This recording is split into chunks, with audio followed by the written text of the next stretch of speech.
우리 주님께서 고난당하심은 우리에게 큰 축복이 된 줄로 믿습니다. 우리 주님께서 고난당하시는 그 장면을 보면은 우리 주님은 완전히 실패한 삶의 모습이었습니다. 우리 주님께서 정말 처참하게 고난당하는 그런 모습을 보면서 인간적인 그 면으로 본다면 그것을 어떻게 성공한 삶이라고 말할 수 있겠습니까? 우리 예수님께서 이 땅에 태어날 때부터 비천한 곳에서 태어나셨습니다. 이 마국간에서 태어나셔서 말 구유에 누이셨어요. 아무리 가난해도 이런 모습으로 태어난 사람은 거의 없을 것입니다. 우리 주님의 탄생 자체부터 참 비천한 곳에 나셔서 장성하실 때 참으로 비천한 그런 환경 가운데서 직업을 가지시고 사셨던 그런 모습을 볼 수 있습니다. 정말 가난해도 보통 가난한 그러한 삶이 아니셨습니다. 이 공생의 기간 동안에 우리 주님은 이런 말씀하신, 인자는 머리 둘 곳이 없다 할 만큼 주님께서는 참 힘든 그런 환경 속에서 사셨던 것을 볼 수 있습니다. 예수님께서 부르신 제자들의 면면을 보더라도 하나같이 제자들이 어떤 화려한 학벌이나 그런 환경 배경을 가진 사람들이 거의 없습니다. 그러니까 예수님의 모습을 보나 제자들의 모습을 보나 그 주님의 모습은 그 어느 곳 하나 흠모할 만한 것이 없는 그러한 삶이셨습니다. 또 공생의 마지막은 더욱더 비참하셨습니다. 철저히 버림바 되어지셨습니다. 그래서 십자가에서 그 절규하시는 모습, 그 로마 병정들에서 매를 맞으시면서 십자가를 지고 가시다가 쓰러지는 그 모습, 어제도 우리 그 영상을 보면서 우리 주님께서 그 고난당하시는 모습, 십자가를 지시고 골고다 언덕에 오르시는 그 모습을 봤지 않습니까? 근데 그런 모습들을 보면서 인간의 눈으로 볼 때는 예수님은 완전히 실패자의 삶의 모습이었습니다. 그런데 우리 주님께서는 그 십자가를 지시고 죽으심을 부끄러워하지 아니하셨다 그랬습니다. 그리고 오히려 만족하셨다고 말씀하고 있습니다. 이사야 선지자는 오늘 이 10절에 이렇게 예수님께서 고난당하시는 이 마지막 그 모습 가운데서 우리 주님께서 어떻게 여기셨느냐, 만족하셨다 그렇게 말씀을 하고 있어요. 그래서 10절 11절 보면 가라사대 그가 자기의 영혼에 수고한 것을 보고 만족히 여길 것이다 그랬습니다. 만족히 여길 것이다. 여러분, 우리 주님께서 그렇게 처참한 고난을 당하시고 그 어려움을 당하셨는데 우리 주님은 만족해 하셨다는 것입니다. 그러면 무엇에 대해서 우리 주님이 만족하셨을까요? 저는 오늘 이 말씀을 통해서 주님께서 그 고난당하신 그 모든 수고가 우리에게 어떠한 축복이 되었고, 그리고 우리는 무엇 때문에 정말 만족한 삶이 될 수 있을까 하는 것을 살펴보면서 우리 모든 성도님들이 다시 한번 주님의 고난당하심이 우리에게 얼마나 큰 축복이 되었는지를 깨닫고 이 복음으로 더욱더 축복된 삶이 되시기를 예수 이름으로 축원합니다. 첫째는 하나님의 만족하심으로 만족하셨던 것입니다. 여러분 10절 말씀 보면은 여호와께서 그로 상함을 받게 하시기를 원하사 질고를 당케 하셨은즉 그랬습니다. 여호와께서 그로 상함을 받게 하시기를 원하사, 그러니까 하나님께서 예수님께서 이렇게 처절하게 고난 당하신 거 그것을 원하셨다는, 그 상함받게 하시기를 원하사 질고를 당케 하셨은즉. 그러니까 십자가를 지시고 죽으시는 것은 바로 하나님의 뜻이다. 하나님의 뜻. 그러니까 우리 주님께서 이런 엄청난 고난을 당하시면서 어려움을 겪으셨는데 이것 자체가 바로 하나님의 뜻이다. 그러니까 그 하나님의 뜻이기 때문에 우리 주님께서 그 희생을 통해서 하나님의 뜻을 성취하신 것이 바로 우리 주님에게는 만족이다 이거예요. 그러니까 우리의 삶 가운데 진짜 만족한 삶은 하나님의 뜻을 이루어 드리는, 하나님의 뜻이 내 삶에 성취되는 것, 이것이 만족인 줄로 믿습니다. 그러니까 내 뜻이 이루어지려고 할 때 사람들은 그 만족함을 그 속에서 얻으려고 그러잖아요. 내가 계획한 것이 이루어지고 내가 원하는 것이 이루어지고 그래야 만족이지, 내가 원하는 것이 안 되면 불만족이에요. 안 되면은 사람들은 하나님을 향해서 섭섭하고, 그리고 이 마음에 만족함이 없어요. 이 육신을 가진 사람들의 모습입니다. 그러나 우리 주님께서는 육신적으로는 처절히 실패한 삶의 모습처럼 보여졌지만 바로 하나님께서는 상함당하는 것을 원하사 바로 이렇게 고난을 당하셔야만 그리스도께서 죽으심으로 그 인류를 구원하시고자 하시는 이 구속사역이 이루어질 수 있기 때문에 바로 주님께서 이렇게 엄청난 십자가에서 희생을 치르셔야 되는 것, 이것이 아버지의 뜻이단 말이에요. 그래서 그 아버지의 뜻을 이루어드린 것, 그것으로 우리 주님은 대만족하셨다.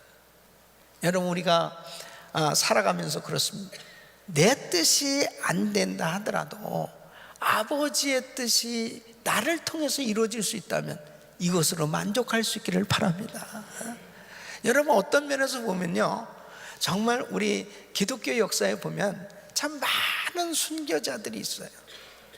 그 순교하신 분들의 면면을 보면, 특히 우리 한국에도 많은 서양 선교사님들이 들어오셔서 얼마 선교해보지도 못하고 풍토병에 의해서 세상을 떠나, 또 어떤 경우는 결혼한 지도 얼마 안 돼서 아기를 낳는데 그 아기가 정말 그 전염병에 걸려서 세상을 떠나기도 하고, 왜 선교사로 조선 땅에 왔는데 그러면 하나님 좀 지켜주셔야지, 하나님께서 또 그 아이까지라도 지켜주셔야 되는데 어떤 면에서 보면 정말 이렇게 무심할 만큼 그렇게 엄청난 어려움을 당하고 희생을 당하고 그 고귀한 생명을 참 주의 일을 위해서 쏟아뜨린 그런 희생한 그런 많은 선교사님들, 가정들이 있습니다.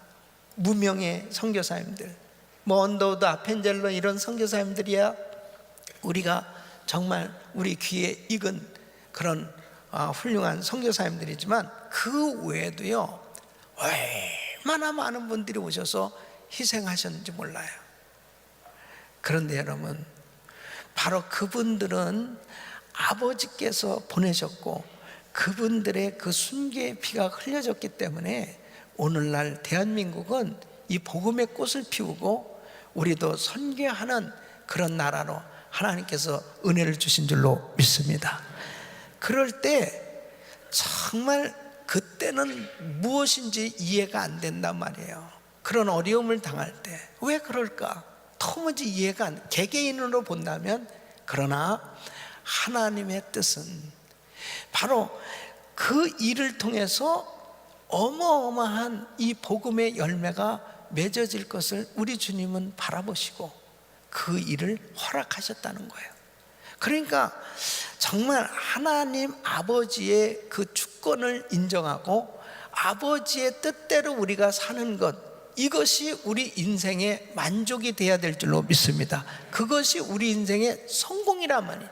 그러니까 나의 성공이 내 육신의 뜻을 이루는 그것이 성공이 아니고 아버지의 뜻, 내가 잘 모르지만 그 아버지의 뜻이 만일 내 뜻하고 다를 때 그 아버지의 뜻을 내가 수용하고 그 아버지의 뜻을 내가 정말 만족히 여길 수 있는 그 아버지 뜻이 나를 통해서, 우리의 삶을 통해서, 우리 인생을 통해서 이루어질 수만 있다면 그것을 만족히 여길 수 있는 신앙, 이것이 바로 참다운 신앙이요, 정말 하나님이 기뻐하시는 신앙인 줄로 믿습니다. 그래서 우리 예수님께서 겟세마네 동산에서 땀방울이 핏방울 되기까지 기도하셨던 이유가 여기 있습니다. 아버지여, 내 원대로 마옵시고 아버지 원대로 되기를 원하나이다. 그래서 우리 주님께서 이렇게 상함을 받는 것, 이것은 아버지 뜻이기 때문에 그 모든 것을 기쁨으로 십자가를 지셨던 거예요.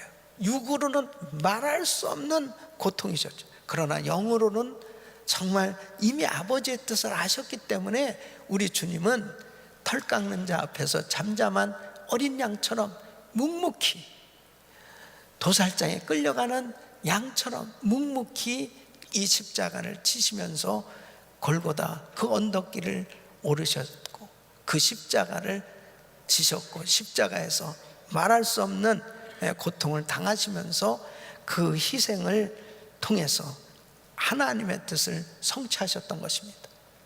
그래서 신앙이 깊어지면 깊어질수록 내 뜻이 아니고 아버지 뜻이 뭘까? 아버지 뜻이라면 내가 그것을 받아들이겠습니다. 순종하겠습니다. 이럴 수 있는 신앙의 단계에 올라가야 됩니다. 많은 사람들이 내가 좀 원하는 게 안 되면요 섭섭한 거예요. 심지어는 교회 생활을 하다가도 내 뜻, 내가 생각하는 그런 계획, 이런 것들이 관철이 안 되면 섭섭한 거예요. 그리고 불만족하고 불평하는 거예요. 이것은 신앙이 초보 단계도 안 된 겁니다. 사실은 초보 단계도 아니에요. 그러니까 오늘날 이 교회의 문제가 뭐냐면 이 신본주의 신앙을 가져야 되는데 인본주의 신앙을 가지고 전부 자기 만족을 위해서 내가 원하는 교회를 만들려고 할 때 문제가 생기는 것입니다. 바로 내가 원하는 것이 아니고 하나님이 원하는 것이 뭘까? 하나님의 뜻을 구할 수 있다면 그것이 바로 때로는 우리에게 희생을 요구하신다면 그 희생을 통해서, 나의 그 희생을 통해서 아버지의 뜻이 이루어지는 교회가 될 수 있다면 그것이 대만족스러워 할 수 있는 그런 우리의 신앙이 되어야 될 줄로 믿습니다. 그래야 나중에 지나놓고 나서 보면, 하늘나라에 가서 보면 너 참 잘했다, 너 정말 참 수고했어, 착하고 충성된 종아, 야 너 정말 잘했다, 이런 인정을 받게 될 거예요. 그러나 내 뜻만 위해서 살려고 한 사람들은 나중에 보장이 없는 것입니다. 때로는 교회를 섬기다 보면은 정말 고난을 당할 수밖에 없고, 그리고 희생을 치를 수밖에 없는 그러한 일들이 얼마든지 있어요. 그럴 때 참 나의 물질, 나의 시간, 또 나의 생각까지도 포기되어지고, 정말 하나님의 교회가 잘 될 수만 있다면 하나님의 그 귀한 성도들이 아름답게 신앙생활을 하는데 그 신앙의 성장에 도움이 될 수만 있다면, 내가 희생하고 내가 섬김으로 인해서 잘 될 수만 있다면, 그 뜻이, 하나님의 뜻이 이루어질 수만 있다면 나는 정말 기쁘다라고 할 수 있는 그런 지도자들, 그런 교회 기둥들이 다 될 수 있기를 예수 이름으로 축원합니다. 그럴 때 바로 정말 영혼의 즐거움, 영혼의 기쁨이 충만한 그런 신앙생활이 될 수 있는 거예요. 정말 이번 고난주간을 통해서 우리가 다시 한번 우리 예수님께서 고난당하심을 통해서 우리에게 깨닫게 해주시는 이 교훈을 깊이 묵상할 때마다 내가 무엇으로 만족해야 되냐? 하나님의 만족하심으로 만족해야 돼요. 주님이 정말 기뻐하시는 것이 뭔지, 주님이 기뻐하시는 것으로 내가 기뻐하고, 그리고 하나님의 뜻이 나의 삶을 통해서 성취되는데 내가 희생하서라도 바로 순종되어짐으로 그 하나님의 뜻이 이루어질 수 있다면 바로 내가 그것 때문에 기뻐할 수 있는 이런 신앙이 되기를 예수 이름으로 축원합니다. 두 번째는 이 구속의 수고와 성과를 만족해 하셨던 것입니다. 여러분 10절 말씀에 보니까 그 영혼을 속건제물로 드리기에 이르면 그가 그 씨를 보게 되며 그날은 길 것이요 또 그의 손으로 여호와의 뜻을 성취하리로다 그랬습니다. 그러니까 예수님께서 이 구속의 수고, 이 속건제물로 드려주신 거예요. 그러니까 이 제사장에게 이제 이 속죄하기 위해서 자기 자신의 허물을 용서받기 위해서 그 양을 끌고 갔을 때 양에게 안수하고 나의 죄가 그 양에게 전가된단 말이에요. 그리고 그 양을 잡아 죽입니다. 그래서 헌제로 드리는 거예요. 그러니까 우리 예수님이 속건제물 대사, 바로 어린 양 대신 예수, 제물 대신 예수, 예수님이 내 죄를 다 뒤집어 쓰시고 대신 죽으셨단 말이에요. 이 구속의 수고는 어마어마한 수고잖아요. 이 엄청난 이 고통을 당하셔야 되는 이 구속의 수고의 결과에 만족하셨다는 거예요. 그 만족한 것이 뭐냐? 그 씨를 보게 되며 그랬어요. 그가 그 씨를 보게 되며, 그 씨를 보게 됐다는 것은 뭐예요? 구원받은 무리를 보게 됐다는 거예요. 바로 예수님께서 그렇게 십자가에서 제물로 드려짐으로 인해서 구원의 길이 열려졌는데, 예수를 믿는 그 사람들, 예수 안에서 새 생명을 얻은 무리를 보게 되며, 그런 뜻입니다. 여러분, 우리는 정말 교회 안에서 가장 큰 행복과 기쁨이 뭐냐면, 예수 믿지 않던 사람들이 교회 와서 복음을 듣고 정말 예수님을 영접하고 성령으로 거듭나 새 생명을 얻은 성도들을 볼 때 기쁜 거예요.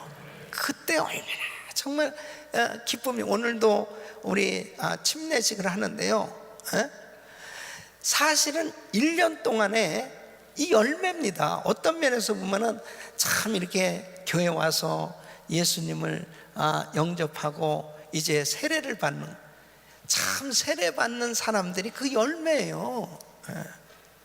열매라고, 열매. 그러니까 우리 예수님께서 자신이 속건제물로 드려지는 이 엄청난 희생을 통해서 이렇게 그 씨를 보게 되며, 그가 그 씨를 보게 되며, 그 저도 제가 사역하면서 제일 기쁨이 어디 있느냐, 정말 이 복음 전에서 예수님을 영접하는 그런 성도님들을 볼 때. 그래서 지난번에도 우리 성도님들, 이제 부모님 한국에서 이렇게 초청해서 오셨을 때 예수 안 믿는 분들이 여러분들 계세요. 그러면은 그분들을 제 사무실에 모시고 온다든지, 또 내가 그 집에 신방을 한다든지 해가지고 그 예수님을 영접하고, 그리고 이제 교회에 나오시게 됐을 때 그때 얼마나 기쁜지. 지난주에도 역시 마찬가지입니다. 그래서 내가 찾아가서 복음을 전하고 그 부모님들을 정말 예수님을 영접하고, 그리고 이번 주에 교회에 꼭 나오셔서 제가 또 기도해 드리겠습니다. 근데 교회에 오셨단 말이에요. 그러니까 너무너무 기쁜 거예요. 사실은 저에게 있어서 다른 어떤 것보다도 예수 안 믿는 사람들이 참 예수 믿을 때 그거는 정말 짱입니다. 짱. 이건 얼마나 저에게 행복이 거기에 있는지 몰라요. 그래서 그 아무리 복음 전하면서 수고한다 하더라도 그 수고는 결국은 새 생명이 탄생되어질 때 대만족으로, 기쁨으로, 그 수고가 정말 만족으로 그렇게 느껴질 수 있는, 그것은 새 생명을 얻을 때인 것입니다. 그러니까 우리 예수님께서 이렇게 속건제물로 드려지는 그 처절한 고통과 희생이 있었지만 우리 주님을 통해서 많은 영혼이 구원받게 되는 것을 보시고 기뻐하신다는 거예요. 할렐루야. 그리고 뭐라고 말씀하고 있냐면은 그날은 길 것이요, 글씨를 보게 되면 그날은 길 것이요, 주님께서 영구히 그 역사를 감당하실 것이다. 결국 우리 주님은 지금도 구원 사역을 이루고 계신 줄로 믿습니다. 그러니까 참 우리가 복음 전하는 거 이거보다 더한 행복은 없어요. 여러분, 애를 낳을 때 얼마나 해산의 고통이 있습니까? 애를 낳을 때. 저는 안 낳아서 간접적으로 알아요. 제 아내가 아기를, 우리 첫 아들 사무엘 낳을 때 제가 병원에 갔었습니다. 그 병원에 가서 같이 이제 아기 낳는 것을 봤는데요. 와, 나는 그때 남자로 태어난 게 너무 감사하더라고. 배는 그냥 산 만큼 나와가지고 고생을 하면서, 그 다음에 이제 좀 통증을 느낄 때 빨리 또, 처음에는 그 잘 모르니까 병원에 데려간 의사가 아직 멀었다는 거예요. 몇 번을 왔다 갔다 했는지 몰라요. 그러니까 아픈 사람 얼마나 고생해요. 근데 아기가 딱 나오고 나니까 얼굴이 그냥 싹 바뀌어지는 거예요. 너무 기쁨이 충만한 거예요, 아기를 보니. 근데 또 내가 딱 태어난 아기를 보니까 나하고 또 똑같이 생겼어. 너무 신기한 거예요, 이게 진짜. 그러니까 항상 집에만 가고 싶은 거야. 또 가서 너무 신기한 거예요. 이게 해산의 수고, 그 후에 그 새 생명을 얻은 그 기쁨. 그러니까 우리가 전도하면서 참 힘들지만 그분이 예수 믿고 정말 신앙생활 잘하는 모습 보면 얼마나 행복합니까? 구속의 수고와 그 성과를 우리 예수님 만족하신 것처럼 우리도 전도하는 것으로, 선교하는 것으로 만족할 수 있기를 바랍니다. 그래서 사도 바울은 갈라디아서 4장 19절에 이렇게 말씀하고 있습니다. 이렇게 고백하고 있어요. 나의 자녀들아, 너희 속에 그리스도의 형상이 이루기까지 다시 너희를 위하여 해산하는 수고를 하노니. 그러니까 이 갈라디아 교인들이 성령으로 시작했다 육체로 마치려는, 그렇게 복음을 전해서 그 복음을 받을 때 기쁨이 넘치고 감격하고 신앙생활했는데 이 거짓 교사들이 들어가가지고 야, 너희가 예수만 믿는다고 구원받냐? 할례도 받아야지. 그러니까 사람들이 헷갈리는 거예요. 야, 우리가 할례 받으러 가야 되겠다. 야, 그러니까 너무너무 답답한 거예요. 내가 너에게 전한 복음 외에 다른 것을 받으면 저주를 받을지어다. 막 어마어마한 말을 하는 거예요. 그러면서 오죽하면은 그러겠어요, 사도 바울이. 근데 참 그때나 지금이나 똑같아요. 그때나 지금이나. 그렇게 예수 믿고 성령으로 거듭나서 기쁨이 충만하고 감격했다가요, 이 거짓 교사들, 그래서 여러분 절대로 교회에 다른 어떤 것을 성경 공부하는데 절대 다니면 안 돼. 절대 다니면 안 돼요. 절대. 얼마나 미혹하는 그런 일들이 많은지 몰라요. 근데 그 미혹을 당하면 그 다음에는 말을 안 듣는다니까. 그 오죽했으면 한국의 어떤 교회에 목사님, 사모님이 그 이단에 빠져가지고요, 말 안 듣잖아. 이단에 빠져서 오히려 자기 목사님이 잘못됐다고 그러는 거예요. 그냥 그 목사님 그렇게 목회 잘하다가 완전히 풍지박산 났습니다. 가정도 풍지박산 났죠. 교회도 풍지박산 났어요. 그러니까 그 이단에 빠지면요, 이게 완전히 뒤집어 씌워지니까 말을 안 듣는다니까. 그래서 무서운 거예요. 그래서 절대로 이 교회 안에서 정상적으로 예배에 충실하고 교회에서 정해진 성경 공부를 하면서 이 건강한 신앙생활이 이루어질 수 있기를 예수 이름으로 축원합니다. 이것이 울타리란 말이에요. 울타리, 가정의 울타리라는 게 그렇게 중요한 거예요.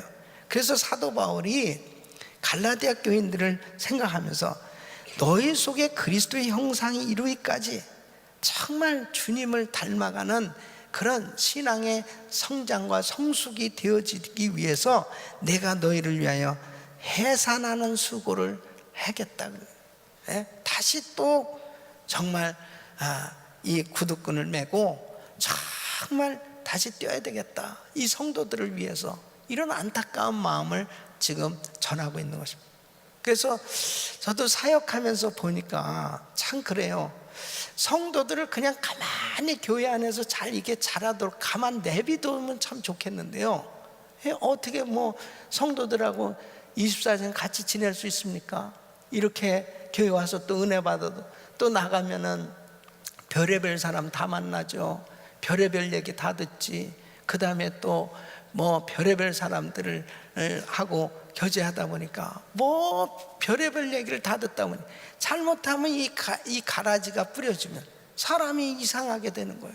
한 번은 그전에 어떤 그 유학생인데 얼마나 은혜를 받고 그렇게 신앙생활 잘하는지 몰라. 그러더니 이 얼굴빛이 이상하게 바뀌어지는 거예요. 그래서 저는 이렇게 쭉 한번 쭉 보면은 대부분 이렇게 다 보입니다. 이렇게 그 얼굴이 참 아주 그냥 이 빛이 나고 기쁨이 충만하고 감격스럽게 신앙생활 잘하던 그 형제가 이상하게 어두워지고 사람이 이상하다.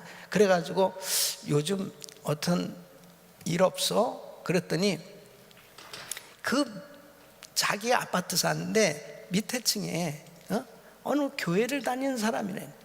그러니까 자꾸 자기하고 성경 공부를 하자고 그러더래. 근데 나중에 보니까 그 사람이 여호와 증인이라. 근데 여호와 증인들은 교회를 사탄의 집단이라고 그러거든요. 그러면서 이제 계속 그 사람들이 그 하는 공부가 있어요. 몇 가지 질문하고 그 코스가 있다고. 그것도 성경을 가지고 얘기한다고. 그러면서 이 친구는 뭐 은혜는 받았다고 그러지만 성경 한 번도 다 읽어보질 않았거든. 그러니까 자꾸 헷갈리기 시작한. 그래서 그 교제를 끊어라. 그거 끊어야 된다. 그러고 이 오염되어진 그러한 부분에 대해서 한동안 한참 상담도 해주고 그러면서 간신히 건져냈는데 요즘 그래요. 제가 차라리 어떤 때는 뭐 이렇게 제가 시간이 참 좀 많을 때는 어쩌면 뭐 부교육자나 이런 생활할 때는 그냥 딱 우리 그룹 식구도 우리 가정들만 딱 파악하면은 그 금방 찾아내고 얼굴 색깔만 봐도 벌써 딱 알고 바로 전화하고 그냥 이렇게 하겠는데 제가 그렇게 하질 못하니까 어떤 때는 정말 그냥 두 눈을 뜨고 당할 때가 있으면 두 눈을 뜨고 그래가지고 완전히 이렇게 뒤집어 씌워지면 그때 가면 안 돼요. 아무리 제가 가도요 그때는 벌써 완전히 그냥 사로잡혀 있는 상태에서 그 교회를 떠나고 그러니까 가정까지 그냥 풍지박산 얼마 안타까운지. 그게 나는 제일 괴로운 거야. 난 다른 게 괴로운 게 아니고요, 저렇게 잘 순수하게 신앙생활하던 사람이 어떻게 쓸데없는 말을 듣고 가라지가 뿌려져서 사람이 이 얼굴 안색이 변해지고 은혜를 못 받고 그 시험에 푹 빠져가지고 그것이 그냥 가슴이 찢어지듯이 아픈 거예요. 저 악한 것에 사로잡혀가지고 저렇게 됩니다. 그러니까 가만 안 둔다니까요, 사탄이. 그냥. 그러니까 제일 기쁠 때가 어느 때냐, 아무리 이렇게 새벽부터 뭐 밤까지 사역을 하고 수고를 하더라도 성도님들이 진짜 말씀을 듣고 은혜를 받고 회복되어 되고 치료받고 주님께 가까이 나가고 하나님의 은혜를 받을 때, 그때가 최고 기쁜 거예요. 목회자에게는 그거보다 더한 기쁨이 없어요. 더한 기쁨이, 저한테 무슨 뭐 선물을 잔뜩 해줘도 기뻐요. 기뻐. 그렇지만은 그거보다 더한 기쁨은 우리 성도들이 은혜 받는 게 최고야. 우리 성도님들이 은혜 받는 것보다 더한 기쁨이 없다니까. 할렐루야. 그래서 우리 예수님 역시 마찬가지예요. 우리 예수님께서 자신을 속건제물로 드리고 이런 엄청난 희생을 하셨어도 그가 그 씨를 보게 되며 그 새 생명을 얻는 새 생명을 얻은 것으로 감격하실 것이며, 바로 그 사역이 영구히 이루어지는 것을 만족해 하셨다. 그 다음에 세 번째는 부활하심으로 영광을 받으심으로 만족해 하셨습니다. 여러분, 우리 예수님은 부활하셨습니다. 바로 그 예수님이 부활하심으로 12절 말씀은 이러므로 내가 그로 존귀한 자와 함께 분깃을 얻게 하며 강한 자와 함께 탈취한 것을 나누게 하리니 그랬습니다. 여기에서 존귀한 자와 함께 분깃을 얻는다. 이 분깃은 영원한 상속을 의미하는 것입니다. 영원한 하늘나라 기업을 있게 해주시겠다. 그러니까 여러분, 우리도 이제 부활하신 그 예수님의 은혜로 예수님과 함께 영광을 누리게 될 줄로 믿습니다.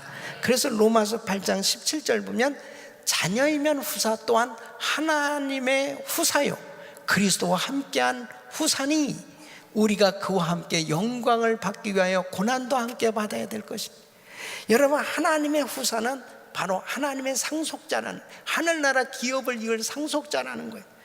그러니까 예수님이 부활하심으로 영광을 받으시는데, 빌립보서 2장 9절로 11절 보면 우리 예수님께서 이제 십자가를 지고 죽으셨는데 이러므로 하나님이 그를 지극히 높여 모든 이름 위에 뛰어난 이름을 주사 하늘에 있는 자들과 땅에 있는 자들과 땅 아래 있는 자들로 모든 무릎을 예수의 이름에 꿇게 하시고 모든 입으로 예수 그리스도를 주라 시인하여 하나님 아버지께 영광을 돌리게 하셨느니라. 우리 주님은 이제 부활하셔서 하나님 보좌 우편에 앉으셨고 모든 구속 사역을 이루신 것에 대해서 대만족을 하고 계신데, 무엇보다도 예수 믿는 우리를 이제 하늘나라 상속자로, 영원한 상속자로 삼으시고 우리를 그 옆에 앉혀주시는 그 놀라운 일로 인하여 우리 하나님, 우리 예수님은 대만족하고 계시다는 거예요. 사랑하는 성도 여러분, 어떤 권사님이 아주 정말 힘들고 어려운 그런 일들을 참 많이 겪었는데, 어느 날 이분이 너무 얼굴이 해같이 빛나는 거야. 너무너무 좋아지.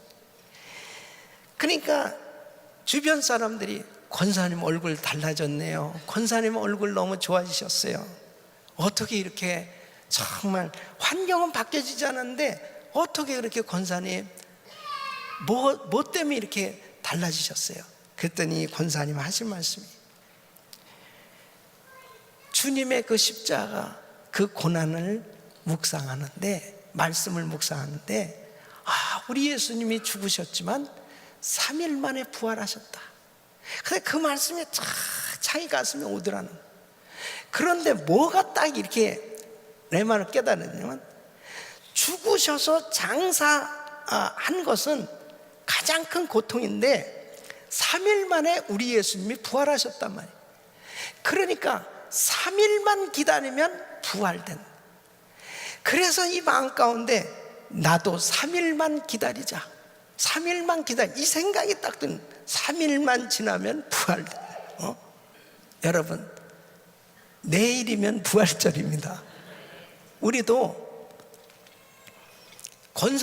이 권사님처럼 부활에 대한 이 소망을 항상 가지고 있으면서도 너무 먼 훗날로 생각을 하니까 당장에 지금 고난을 당하면 너무 힘들고 어려운 거예요. 그러니까 부활이고 뭐 그냥 내가 지금 너무 괴로워요, 힘들어요, 막 그런 환경 속에 사로잡혀서 사는 사람 얼마나 많이 있어요. 근데 구체적으로 3일 후면 부활을 된다.